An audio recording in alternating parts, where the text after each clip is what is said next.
जय हिंद दोस्तों, मैं निधि बेन चौहान। आज हम करेंगे क्वेश्चन नंबर 11।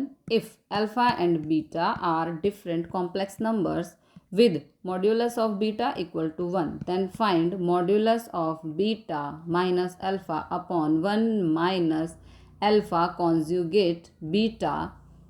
तो इसमें हमें कहा है कि alpha and beta are complex number है। इफ़ का मतलब होता है यहाँ पर गिवन, हमें गिवन है alpha and beta are complex number, और साथ में हमें गिवन है कि modulus of beta equal to 1। इसको मैं यहाँ पे अभी अंडरलाइन कर देती हूँ, ये बाद में काम आएगा। ओके, हाँ, तो modulus of beta equal to 1 हमें फाइंड करना है कि modulus of beta minus alpha upon 1 minus alpha conjugate beta.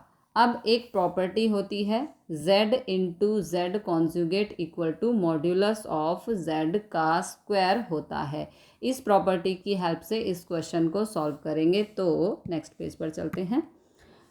Modulus of beta minus alpha upon 1 minus alpha conjugate beta, इसका हम कर देंगे स्क्वायर।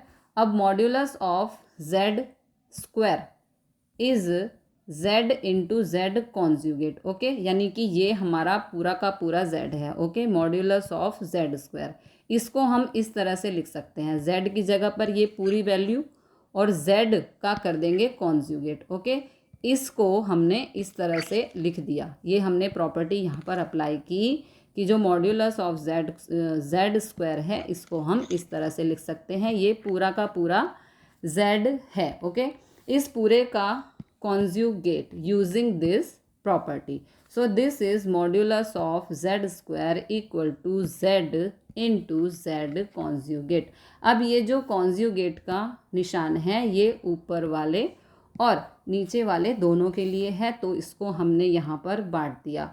conjugate के निशान को अब कुछ प्रॉपर्टीज़ होती है, जैसे z1 माइनस z2 का जो conjugate होता है that is z1 conjugate minus z2 conjugate, और नेक्स्ट z कॉन्जुगेट का कॉन्जुगेट इक्वल टू z ही होता है। अब इन्हीं प्रॉपर्टीज़ की हेल्प से अपने क्वेश्चन को आगे सॉल्व करेंगे। अब यहाँ पर हम लिख सकते हैं b conjugate minus alpha conjugate, इसी तरीके से 1 माइनस कॉन्जुगेट का होल कॉन्जुगेट है। ओके, इसका होल कॉन्जुगेट है, तो इसको हम लिख सकते हैं 1 conjugate minus alpha conjugate, conjugate यहाँ पर डबल कॉन्जुगेट हो जाएगा बीटा कॉन्जुगेट। हमने कॉन्जुगेट को अलग अलग, देखो ये एक साथ था, इसको हमने अलग अलग करके लिख दिया यूजिंग दिस प्रॉपर्टी। ओके, अब एक रियल, एक जो है वो रियल नंबर है, तो इसका कॉन्जुगेट 1 ही होगा, और यहाँ पे अल्फ़ा का कॉन्जुगेट है। किसी कॉम्प्लेक्स नंबर का कॉन्जुगेट वही कॉम्प्लेक्स नंबर होता है, तो अल्फ़ा का कॉन्जुगेट होगा ओनली अल्फ़ा। अब चलते हैं हम अगले पेज पर। देखो यहाँ से इसका कॉन्जुगेट हट चुका है क्योंकि डबल कॉन्जुगेट था। डबल कॉन्जुगेट का मतलब वही नंबर हमको मिलता है। ओके, ये कुछ अब ऐसा बन गया। इन दोनों को करेंगे मल्टीप्लाई, इन दोनों वैल्यूज़ को एक दूसरे से मल्टीप्लाई कर देंगे।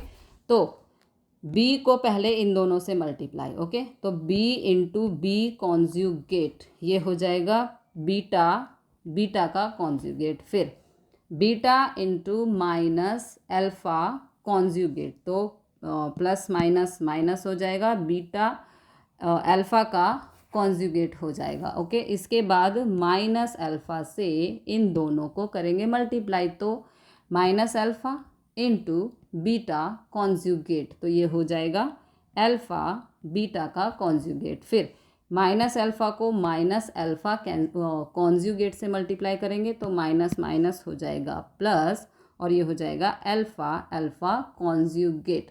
अब डिनोमिनेटर में एक से इन दोनों को मल्टीप्लाई, तो सेम ही वैल्यू आएगी। ओके, सेम ही आएगा। उसके बाद अल्फ़ा कॉन्जुगेट बीटा से इन दोनों को करेंगे मल्टीप्लाई। ओके, फिर माइनस अल्फ़ा कॉन्जुगेट बीटा से इन दोनों को मल्टीप्लाई करो तो minus alpha conjugate beta into 1, ये सेम ही आ जाएगा। ओके, फिर minus alpha conjugate beta into minus alpha beta conjugate, तो ये हो जाएगा minus minus plus alpha conjugate alpha beta beta का कॉन्जुगेट। ओके, अब एक प्रॉपर्टी होती है z इंटू जेड कॉन्जुगेट होता है मॉड्यूलस ऑफ z स्क्वायर। आप देख सकते हो b इंटू बीटा का कॉन्जुगेट है तो इसे हम मॉड्यूलस ऑफ b का स्क्वायर लिख सकते हैं।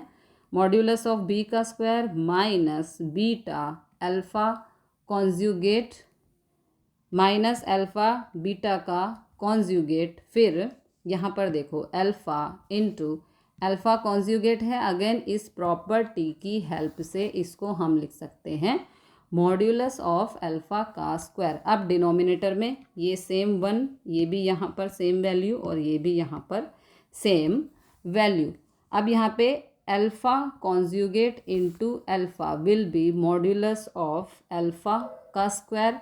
Next beta into beta conjugate will be modulus of beta का स्क्वायर। अब हमें गिवन था, क्या गिवन था देख लेते हैं। हमें गिवन था कि modulus of beta equal to 1, तो मॉड्यूलस ऑफ बीटा का स्क्वायर 1 ही होगा। तो यहाँ पर हम 1 पुट कर देंगे। कहाँ पर?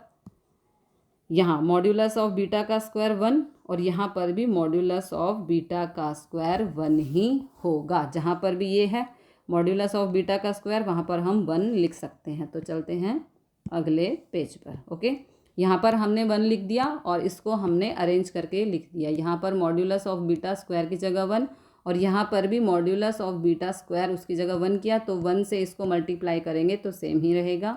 अब हमने वैल्यूज़ को अरेंज करके लिख दिया है। ओके, ये सेम वैल्यूज़ हो गई सभी, तो इसलिए ये हो जाएंगी पूरी कैंसिल और हमारा आंसर आ जाएगा 1।